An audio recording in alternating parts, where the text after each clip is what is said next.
Hello students, I am Divya Bairagi. I hope you all are fine. So today we will study poem titled Ozymandias written by P.B. Shelley. Here let us see what we will cover. We will cover the explanation of the poem. So let us begin with this poem. So the poem begins like this. I met a traveller from an antique land who said two vast and trunkless legs of stone sand in the desert, near them on the sand, half sunk and shattered visage lies. So, first of all, we will see the meanings. The word I here stands for the poet. The poet is saying that he met a traveler from an antique land. What is antique? Antique means an old land. The next word is trunkless. Trunkless means without the upper part of the body. So, the upper part of the body is missing. Next word is shunk. Shunk means drowned. And the next word is shattered. Shattered means broken. The visage means the face. So, in this stanza, the poet says that he met a traveler from an old land, and this traveler told the poet that he saw two vast and trunkless legs. That means he saw two legs without the upper part of the body, and they were made of stone. So that was a part of a statue, and the remains of a statue, they were standing in the desert. So where did he see? He see these two legs in the desert, and then he says near them, here these two legs on the sand, half sunk and shattered visage lies. So he saw that nearby there was a broken face of the same statue that was lying in the desert. So in this stanza, the poet tells us that he met a traveler who had been to an antique land, and this antique land is Egypt, the country called Egypt. And this traveler told the poet that the Egypt desert he saw the remains of the statue. And what was that remains? That he saw two legs, they were standing in the desert, and the upper portion of the body was missing. Nearby these legs, there were the broken remains of the statue, and they were half sunk in the sand, and that means they were buried partially in the sand of the desert. So now we move ahead. And wrinkled lip and sneer of cold command tell that is sculptor well those passions read, which at survive stamped on these lifeless things, the hand that mocked them and the heart that fed. So, whose frown and wrinkled lip sneer of cold command tells that its sculptor well those passions read, which at survive stamped on these lifeless things. So the hand that mocked them and the heart that fed. So let us see the meanings. Frown means the expression of anger. The next is sneer. Sneer means to look down someone, to feel very proud yourself, to look down upon other. So the next one is cold. Cold here stands for lacking with expression and feelings. For others being feelingless. And the next word is command. Command is domination, having an upper hand, dominating quality. The next word is passion. Passions here refers to the expressions on the face of the king of Ozymandias. The next word is stamped. Stamped here means engraved on the statue. Next word is mocked. Mocked means to copy something. So in this stanza, what is the poet saying? He is saying that the face that is half sunk in the sand and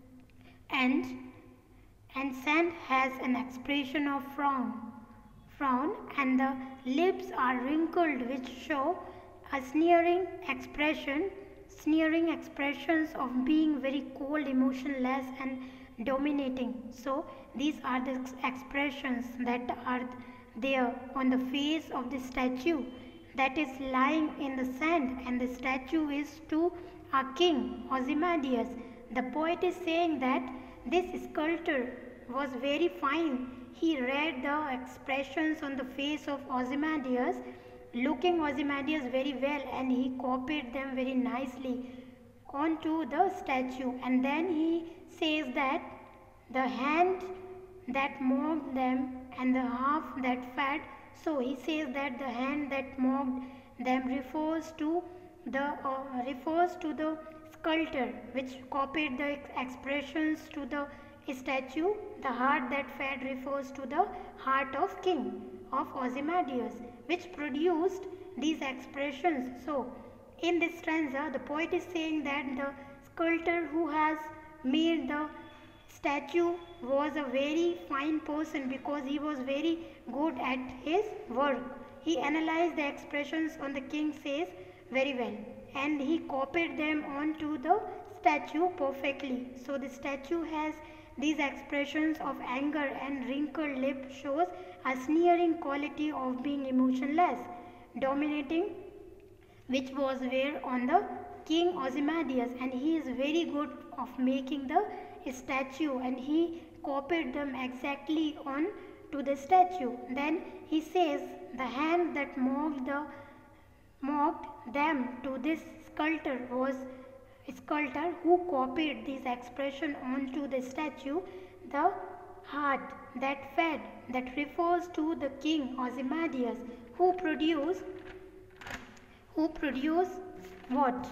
Who produced these expressions, and who had these expressions on his face.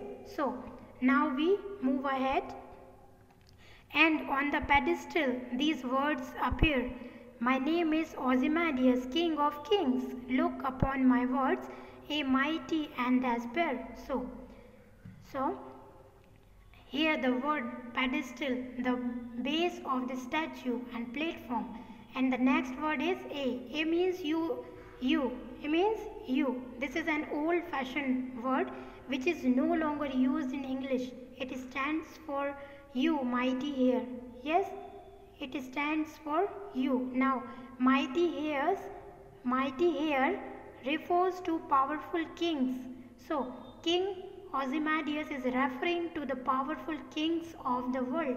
Despair means the complete loss of hope, means hopeless. So this is the engraving on the platform of this statue. And what are the words written over here? The words read, my name is Ozymandias, king of kings. So Ozymandias is introducing himself being a king of kings, means very powerful, and he tells to all the powerful kings of the world that look upon on my words. So what are the words that he is talking about? The huge statue that he got himself, whereas that statue does not exist any longer. So this is irony that the poet is saying engrave. What poet is saying? Engraving platform says look upon my words, a mighty and despair, but on the other hand there is no words over there. The platform is next lying where in the sand, and the statue was nowhere to be seen. It has been destroyed with the passage of time. And he says that all your powerful kings of the world, he will look upon my mighty, my great statue and feel sad and hopeless. So this shows up how proud the king Ozymandias was, that he has got a huge statue. Now we move ahead. Nothing beside remains round the decay of the colossal wreck, boundless and bare. The lone and level sands stretch far away. So, nothing besides remains round the decay of the colossal wreck, boundless and bare. The lone and level sands stretch far away. So, now here the word colossal means extremely large or great. Wreck means ruin. Wreck means ruin. and boundless means without any limits. Bare means without the statue of King Ozymandias. Lone means without the king Ozymandias. Now lone means the only survivor. So in these lines, the poet is saying that the platform remains there, nothing beside. Besides, remains means no other names of the statue than this platform which has the engraving on it. So the huge statue which Ozymandias had extracted does not exist any longer. Then he says, round the decay, rounder remains of that huge great wreck, boundless and bare. Boundless and bare means without any limit. What is only the thing that is visible? The only survivor is the huge sketch of sand, the huge sketch of the desert. So here the poet is saying that today, other than the platform which has the engraving on it, nothing as of the statue remains. The statue has been completely destroyed. And then he says